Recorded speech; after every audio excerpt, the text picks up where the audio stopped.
Vamos a hablar de la carta de Juan de la Cosa, pero antes de hablar de la carta vamos a hablar de su autor. Juan de la Cosa lo vemos a mi izquierda en este bonito cuadro portando un pergamino. Juan de la Cosa nace alrededor de 1460 en Santoña y muere en 1510 en Turbaco, Colombia, asesinado por las flechas envenenadas que le lanzaban los indígenas. Juan de la Cosa pasa a la posteridad no tanto por su condición náutica y cartográfica, además también de diplomático, espía, etcétera, sino por la carta de Marear, el mapa mundi, que lleva su nombre, la carta de Juan de la Cosa. De la Cosa realizó 7 viajes a las Indias. Los 2 primeros viajes de Juan de la Cosa coinciden también con los 2 primeros viajes de Cristóbal Colón. El primer viaje, 1492. En este viaje, Juan de la Cosa acude como maestre de la embarcación, en condición o por su condición de propietario. ¿Y por qué? Porque la nao Santa María era propiedad de Juan de la Cosa. Se llamaba gallega y fue construida en Galicia. Pero posteriormente pasa a manos de Cristóbal Colón y se le pone el nombre de Santa María. El segundo viaje, Juan de la Cosa lo lleva a cabo también con Cristóbal Colón, pero en este caso con una misión concreta y específica: trazar un mapa de todas las tierras descubiertas, todas aquellas tierras que visitaren. Llegan a las Islas Dominica, San Juan de Puerto Rico, Montserrat, Guadalupe y otras más. En cuanto al tercer viaje, ya no lo realiza con Cristóbal Colón, sino con Alonso de Ojeda, y también aquí va Américo Vespuccio. En este tercer viaje llegan a la isla Margarita y recorren todo el litoral de Colombia y Venezuela. En cuanto a los 4 restantes viajes que realiza Juan de la Cosa a las Indias, los vamos a dejar para mejor ocasión, porque nos vamos a centrar ya en la carta que lleva su nombre. Vamos a pasar a ver la carta de Juan de la Cosa. Esta pieza que tenemos delante es la pieza más importante del Museo Naval. Es una pieza cartográfica de importancia mundial, única en el mundo, y la obra más antigua que se conserva, donde se representa todo el continente americano. Posiblemente Juan de la Cosa realizó la carta después de ese su tercer viaje, entre mayo de 1499 y junio de 1500. Está hecha sobre pergamino, pintada sobre pergamino. Son 2 pieles de animal unidas y podemos ver que en una de las partes está un poco más estrecha y redondeada, precisamente porque por la forma de la piel del animal. También es probable que esta carta fuera un encargo directo de los Reyes Católicos a Juan de la Cosa, pero hay autores que manifiestan que también fue un encargo del propio obispo Fonseca. ¿Para qué? Para mostrarle a los Reyes Católicos todos los viajes, todos los descubrimientos llevados a cabo desde 1492 hasta el año de 1500. Vamos a hablar ahora de la geografía de la carta. En cuanto a la geografía, podemos apreciar los 3 primeros viajes, todos los descubrimientos llevados a cabo por Cristóbal Colón en sus 3 primeros viajes. También podemos apreciar los descubrimientos llevados a cabo por Alonso de Ojeda, Américo Vespuccio, el propio Juan de la Cosa, Vicente Yáñez Pinzón, Juan y Sebastián Caboto, y también el descubrimiento llevado a cabo por Vicente Yáñez Pinzón en el año de 1500 en Brasil. Llegó al Cabo de San Agustín, en Brasil. En cuanto a América Central y todo el Golfo de México se encuentran tapados por la imagen de San Cristóbal, que quizás Juan de la Cosa la puso en honor de Cristóbal Colón. Bajo la imagen de San Cristóbal podemos leer en castellano antiguo esta carta: se fizo en el año de 1500 en Puerto de Santa María.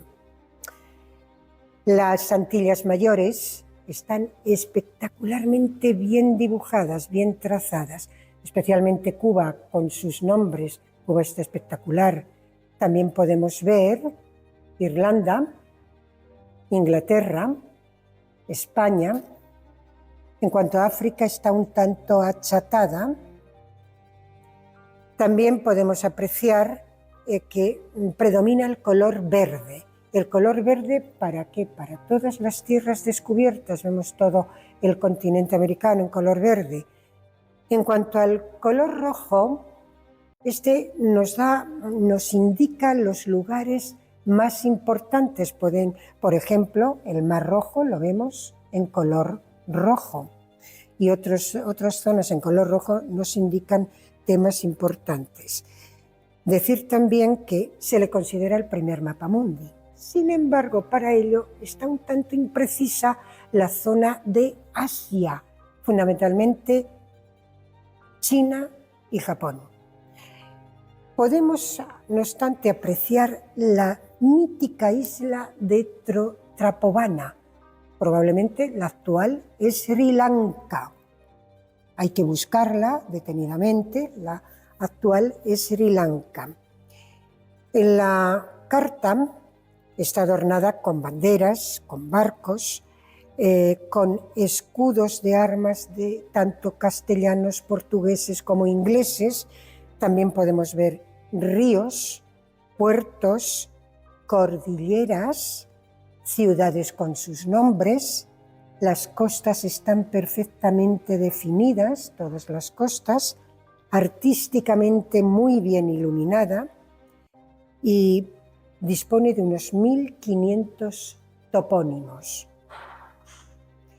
En cuanto a la cartografía nos encontramos ante un mapa de tendencia medieval, construido con la técnica del portulano, sobre todo en la zona del Mediterráneo y la costa occidental de Europa.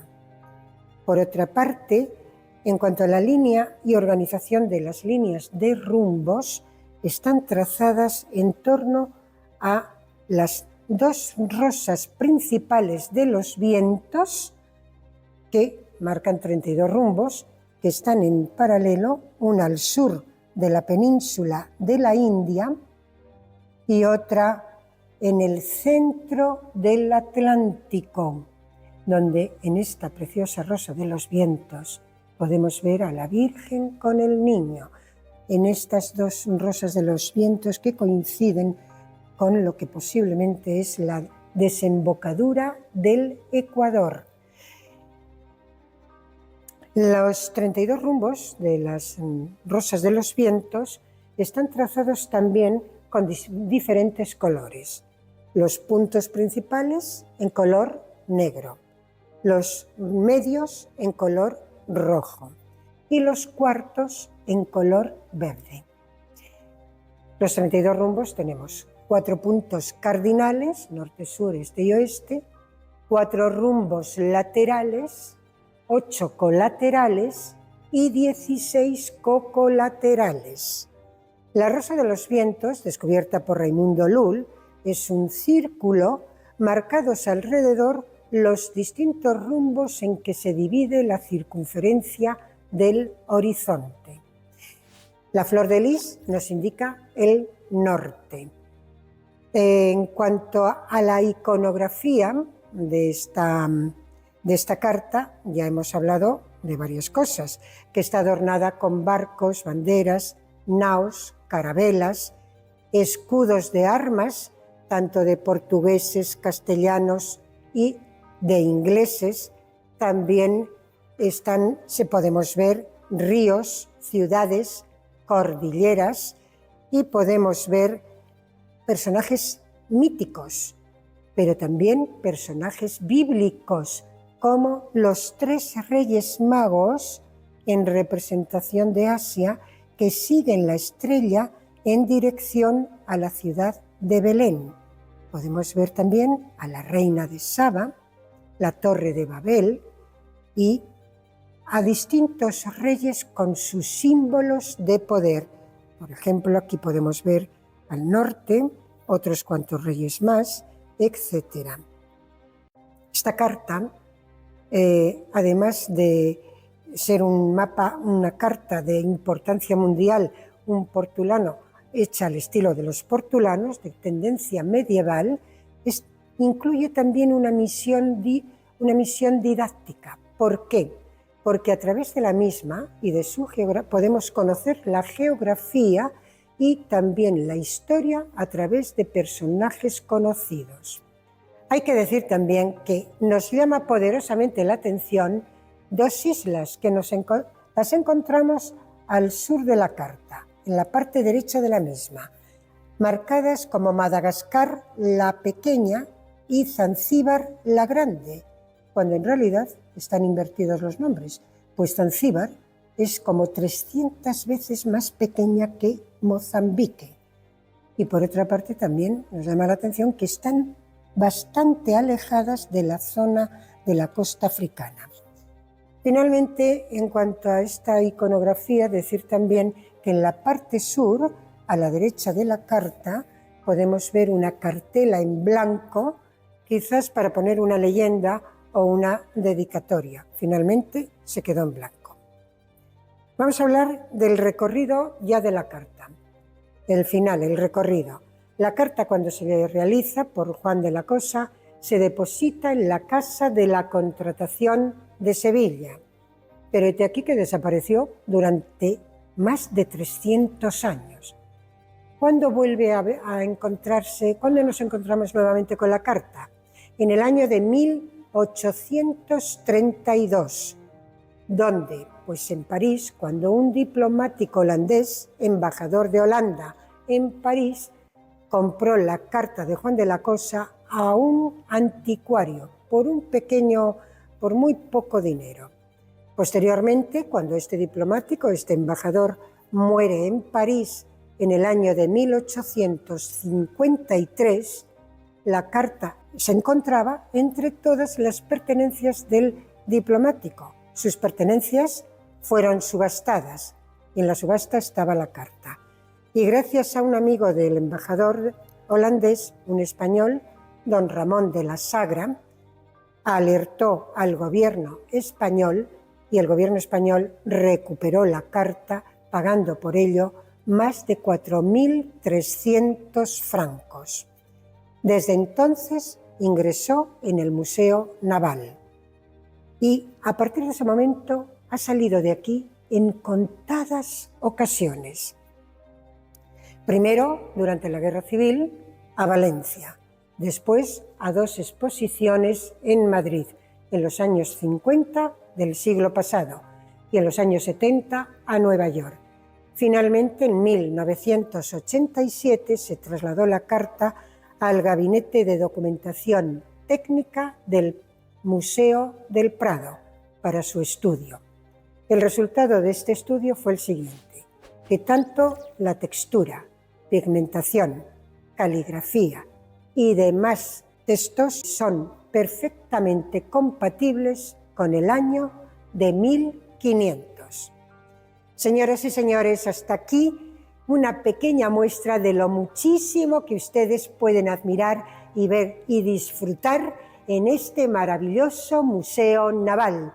Les espero a todos en el Museo Naval de Madrid. Muchísimas gracias. Expresar mi más sincero agradecimiento a todos nuestros increíbles mecenas de Patreon. Su apoyo constante nos permite seguir adelante con este proyecto y llevar la historia española e hispana en general a más personas. Recuerden que el enlace para unirse a Patreon se encuentra en la descripción del vídeo, al igual que otras formas de colaborar con el canal. Además, no puedo pasar por alto a nuestros suscriptores, aquellos que dan me gusta, comentan y comparten nuestros vídeos. Su apoyo es de vital importancia para que el canal llegue a más personas y así, entre todos, desmontar la leyenda negra hispanófoba. Gracias por acompañarnos en este vídeo. Si te ha gustado, te invitamos a explorar nuestros otros contenidos sugeridos y suscribirte para no perderte futuros vídeos. No olvides activar la campanita para no perderte ninguno. Déjanos tu comentario y comparte este vídeo si te ha gustado. Nos vemos en el próximo vídeo. No te lo pierdas.